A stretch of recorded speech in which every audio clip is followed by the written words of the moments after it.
Hey guys, it looks like we will go ahead and get started live. It's telling me that it's unable to connect to my chat, so I'm not sure if chat is working or if it's just on my end saying that I can't connect. So if for some reason it's not working, send me a message in Class Dojo, and I have that pulled up on my computer behind me, and so I can keep checking on that.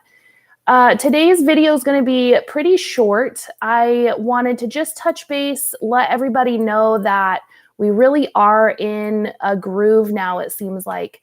The kids are getting stuff turned in just like they would if we were in class. People are figuring out and navigating through the different websites. And if there is an issue, then we're able to get it figured out.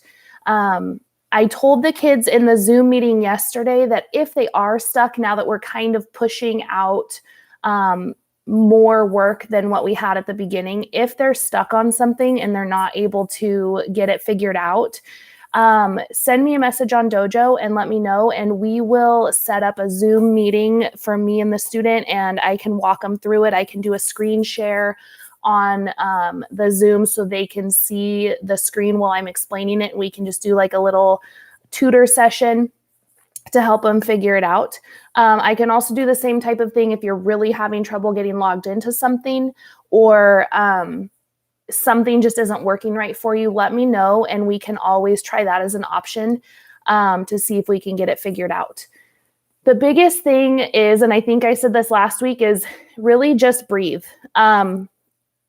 This whole process on your end, on the student's end, on our end, it's really, really stressful. And like we typed here in our notes, everyone's being required to respond to 10,000 different challenges every day within the household, whether it's working from home, taking care of the kids, helping them with their schoolwork, cleaning the house, balancing everything. It can really be a lot, and it's really stressful. So just give yourself grace. That's just kind of been our motto. The superintendent started that, grace and simplicity, and we've all just been sticking with it. Finding the balance for your household is the biggest thing. And I touched on this last week also.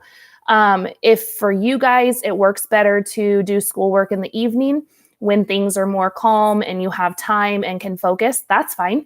It doesn't matter when you do your schoolwork. When your student does their schoolwork, as long as they're able to get it done throughout the week. And it seems like we're providing enough that kids are able to do it without feeling overwhelmed with what they're working on. The only requirement that takes place in the middle of the day that can't really be made up is the Zoom meeting. And for me, those are really important to have with the kids because it's my time to check in with them, make sure they're doing well, give them praises for their work and how well they're doing, but also just to see their face and reconnect in that student to teacher relationship that just kind of got shut off when all of this came about. And it's important for them. It's important for me. And it's also a thing it's a way for us to create a contact point, which is part of our requirement for the week with the kids.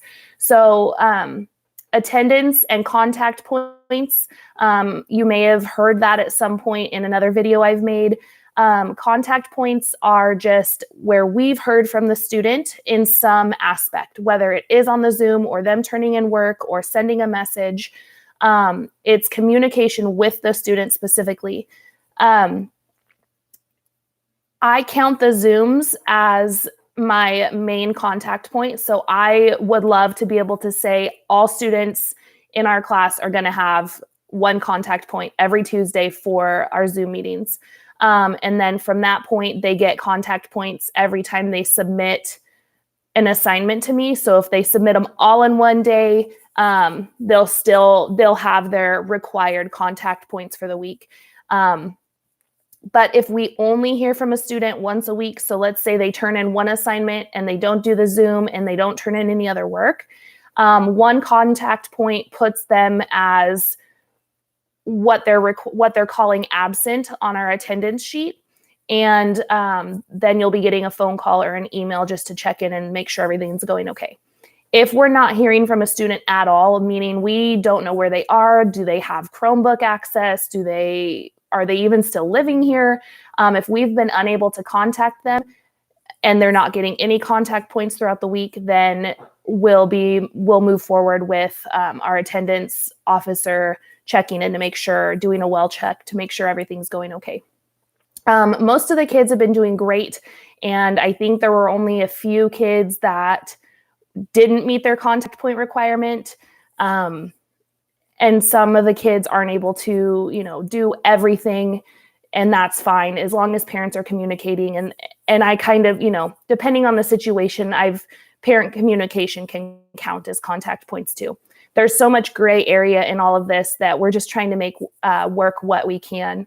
So with that being said, kind of coming back to the Zoom meetings again, every Tuesday, I keep them short so that parents or families that are busy can kind of try to block out that amount of time. Because like I said, they are important.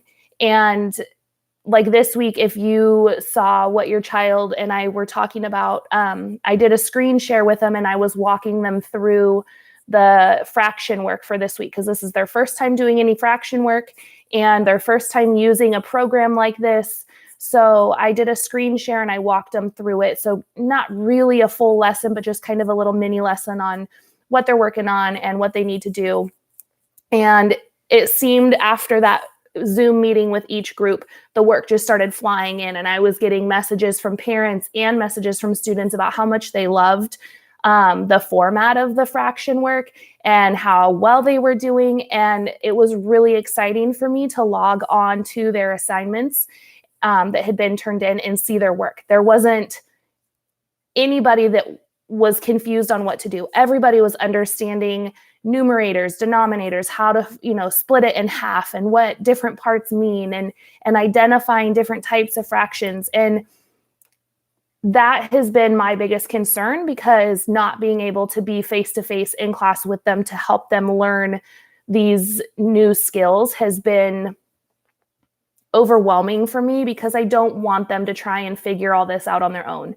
Mr. Flock did a wonderful job creating the fraction videos to go with each lesson, and these kids are completely rocking it. So it was really awesome to check in with them, share that with them on the Zoom meeting, and I'll do something similar next week also. And it was just, they had a chance to share. So those Zoom meetings are important. I know that it can be challenging, but really try to make that a priority, if for no other reason than for me to be able to help your child in that little snapshot of what they're going to be working on for the week. So between the Zoom meetings and the attendance and the kids doing a great job turning in their work, that's kind of where we're at for this week. It's been a great week having rolled out our first real week worth of what I would call meatier assignments. There was more to them than what we've been doing. The reading work was a little bit more complex and the kids are doing great with that. And like I had said, they're doing great with the math. So I feel like we're finally getting in a groove. There's been less confusion on what needs to be done. But I do want you to know, even though we say daily practice for extra math and iReady lessons for math, if you cannot do that, it's not a big deal. We say extra math practice every day just because it does allow the kids fact fluency. If that's not something that works for you, maybe grab their flashcards like I have mentioned and just go through a pile of them each day or go through a couple of them every so often. The only thing that is required for them to turn in to pass is their weekly work that's on the grid. So choose one ELA assignment, one math assignment, and then one of the science assignments. So those three things, either online or offline, that's all they need to do. And then they are set.